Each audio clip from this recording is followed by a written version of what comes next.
Bonaduce, life coach.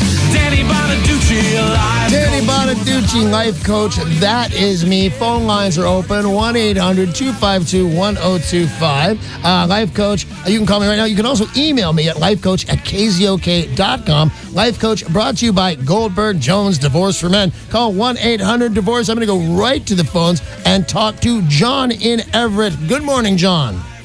Hey, Donnie. How's it going? It's good, man. How are you? I'm doing all right. All right, so what can I do for you?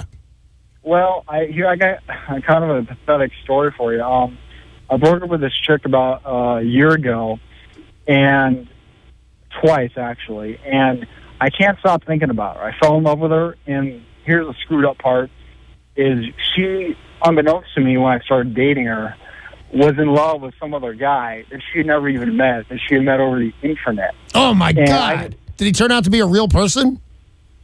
Yeah, I did. She actually flew out to meet this guy for like a week, and she and was in love with the guy even after she came back. And I was like, I forget this, But I ended up wanting to go back and try and be friends or whatever. And it's been a year now. She won't talk to me. I don't know why.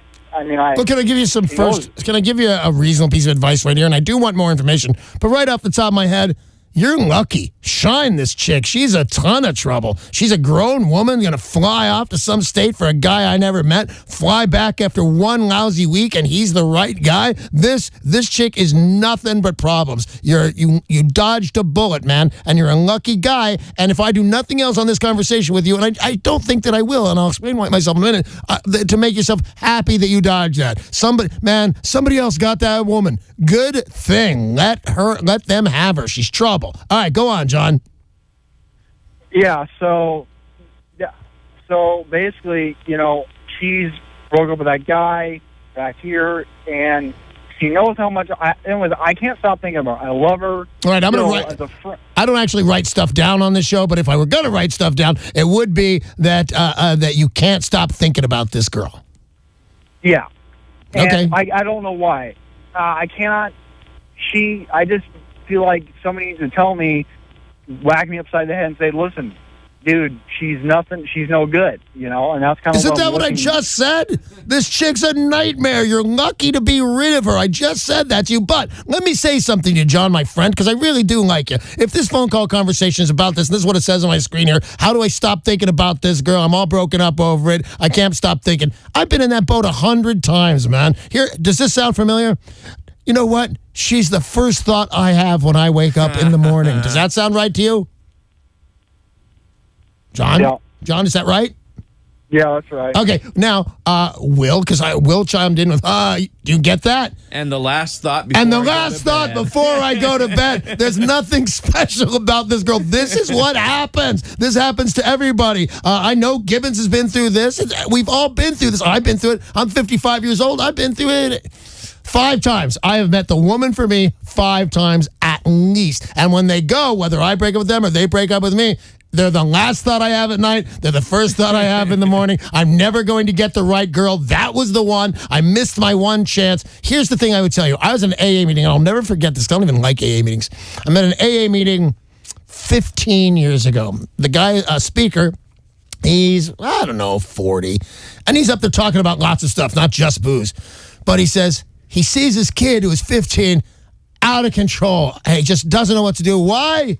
Because his girlfriend broke up with him. And the guy looks at him and wants to say, shut up. You're 15. Your whole world is ahead of you. But then he said this, you know what? I knew one thing for sure. There is no pain like chick pain. And I will never forget that. That's so right. Nothing hurts more than the girl. So, John, whatever you're doing, whatever you believe, you're right. It's fine for you. This girl, she's going to be a memory. If you say, how do I forget it? How do I stop thinking about this girl? Wait. You always get over it. She's not the one. She's not that special. She's not that interesting. And one day you'll wake up and you'll go, cereal. I'd like cereal.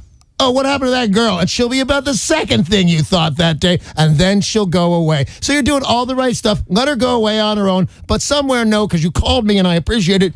she was a bad choice. She's broken some way. She's broken some way to go do that. You dodged a bullet with this girl. Next thing you know, she'd have been boiling your bunny, and she's not going to do it to you. She's going to do it to somebody else. Thanks, John. I appreciate the call.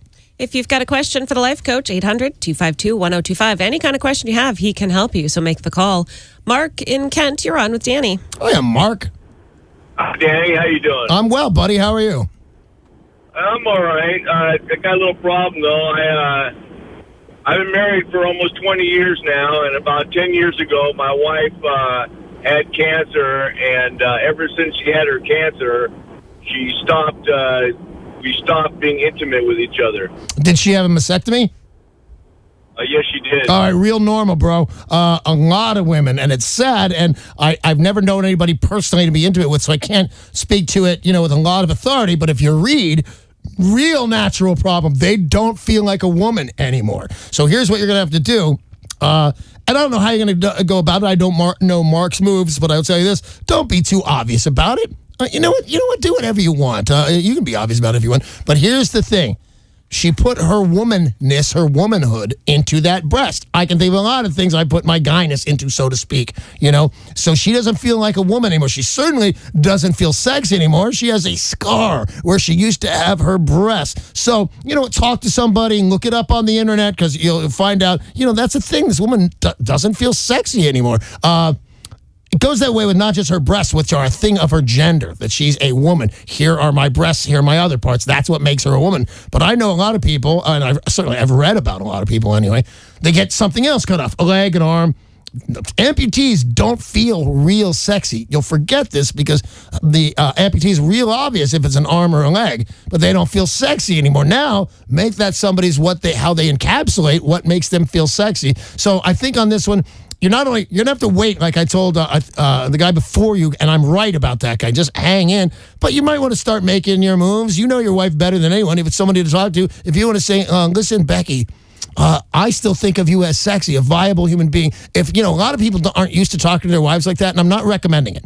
If the second you said something like that to your wife, she'd go, where did you hear this? This isn't you at all. So I think you might want to talk to somebody, but have a talk in whatever terms your wife is used to about this. And it's nothing abnormal. When we're first talking about a sickness and not having sex anymore, I was going to blame the meds. I was going to say, take away some of her meds, have them change. But this, I totally get this.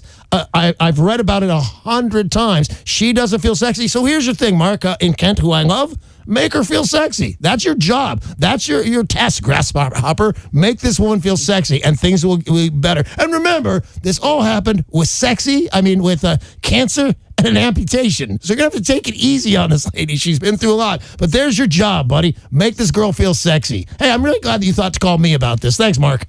This is Danny Bonaduce, life coach. Any kind of problem you have, he can help you get through it. Just make the call to 800-252-1025. Rooster in Tacoma, you're up next. Hey, Rooster, how you been? I've been doing okay. I seen you at the boxing match a few months ago. That's the last time I seen you there. You going this Saturday? I'm hoping to. Love to see you down there. I work every day, so It's at the EQC, the Battle at the Boat. I'll see you down there. All right, so what can I do for you, Rooster? Well, a couple of years back, I had cardiac arrest, and was in the coma for a couple of months, and while I was in my coma, my ex-wife sold all my stuff, and everything. I got on that. If there isn't a lot more to this story, your wife is the biggest ass in the world. Oh, my God. I was in a coma, and she sold my stuff? That's insane, Rooster. Yeah, I get out, and I got a 13-inch television and a recliner left at my house. Is your question to me, where should I hide the body? Actually, well, that'd be a good one. And how much lye should I use? All right, so ask me the question though. Okay. Okay, what's the question? Why are you calling me? What should I know? Okay, should I ever forgive this lady? All right, let's see. Have you spoken to her since you woke up? No, you know what? I hope she don't wake up this morning, honestly, but, that's my. Well, here's the thing, man. That's you're not. She woke up since you woke up from your coma. Have you spoken to the woman?